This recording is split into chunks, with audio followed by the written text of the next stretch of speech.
Hi అండి. ఈరోజు కార్తీక మాసం కదా! లాస్ట్ రోజు పూల పాడ్యమి కదా! ఈరోజైతే 33 ఒత్తులైతే వదులుదామనైతే కొబ్బరి బరికెలు, టెప్పలైతే తెప్పించాను. మా బావైతే తెచ్చారు.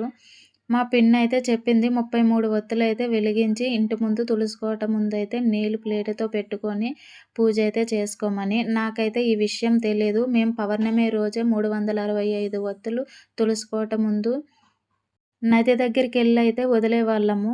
ఇంకప్పటితోనైతే అయిపోయిందన్నట్టు ఉండేవాళ్ళము. ఈసారి అయితే నెల మొత్తం ఉండి పూలపాడ్యమి రోజు 33 ఒత్తులైతే వెలిగించాము. చాలా మంచిగా అనిపిచ్చింది. నాకు ఈ విషయం తెలియదు కూడాను. మా పిన్ని చెప్పడం వల్లనే నేనిలా పూజ అయితే చేసుకున్నాను. పౌర్ణమి రోజు ఎలా చేసుకున్నామో ఈరోజు కూడా అలానే. మా బావ ఎర్లీ మార్నింగే డ్యూటీ నుండి అయితే వచ్చారు. ఇద్దరం కలిసైతే వదిలాము. చాలా మంచిగా అనిపిచ్చింది ఈ ఇయర్ అయితే.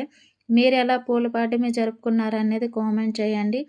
అమ్మవారికైతే ఇంక నేనైతే హారతిచ్చేసి ఇంట్లో హారతిచ్చైతే పూజించుకున్నాము. చాలా మంచిగా అనిపిచ్చింది. ఈ ఇయర్‌తో ఇంక కార్తీక మాసం అయితే కంప్లీట్ అయిపోయింది కదా! వీడియో నచ్చితే లైక్ ఇయ్యండి. మన ఛానల్‌నైతే సబ్స్క్రైబ్ చేసుకోండి.